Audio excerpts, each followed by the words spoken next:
Жаңырган жылдан тарта 71 адам кызамыкты жуктуруп, ооруканаларда дарыланып жатат. Анын 21-и Талаш шаарында катталган. Бул Чакан облустунун эли үчүн өтө чоң көрсөткүч. Кызамык жугуштуу оору биринчи белгилери сасык тумоо сыяктуу эле башталат. 4 күндөн кийин гана денеге кызыл тактар чыкканда кызамык экендигин аныктоого болот.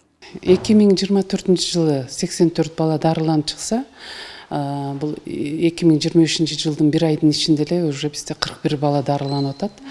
Дарыланып чыгышты. Анын ичинен 6-7 кызамык оорусун амбулаторно жеңил түрүн үйүнө биз көрүп, үйүнө направить этип, үйүндө дарыланышып атат. Бул оору негизи биринчи башталганда грипп сыяктуу өтөт да.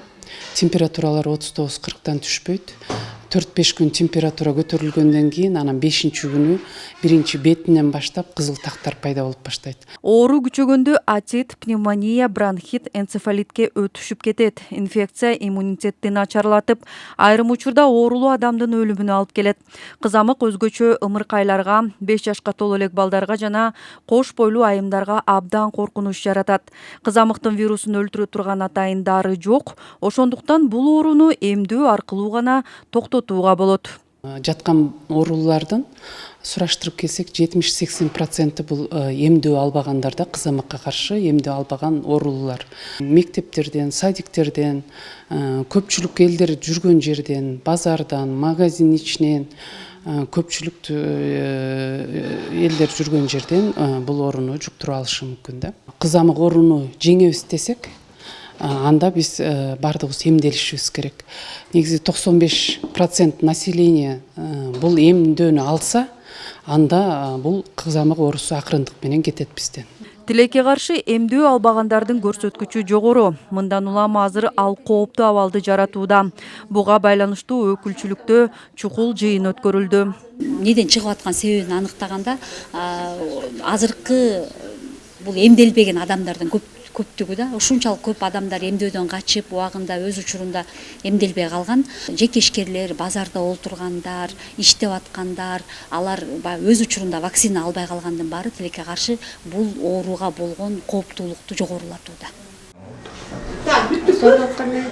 Эмдөө азырда жүрүп жатат. 9 айдан 7 жашка чейинки балдар, орто жана жогорку окуу жайдын студенттери жана мугалимдери акысыз эмдөөдөн өтө алат.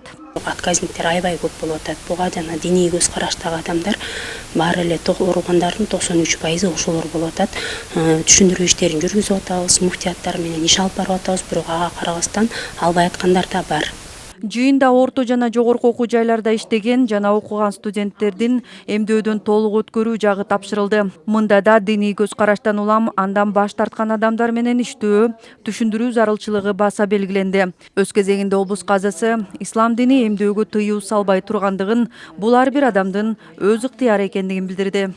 Шарият эч кандай буга тоскоолдук кылбайт. Себеби деген ошо дүйнөлүк алымдарыбыз ушундай пикирде болуп аткандан кийин, биздин алымдардын фатвасы чыгып аткандан кийин биз дагы Талас областынын мусулмандар казыятта ошол нерселердин баарын колдоп, барган жерибизде ушундай туура түшүндүрүп, ушул нерселерди баардык элибизге, жумурай журтубузга бул нерсенин шариятта орду бар экендигин жеткирип атабыз да. Себеби эртең кыяматка барганда да ден соолук бул биз үчүн аманат экендиги Алланын алдында суралат.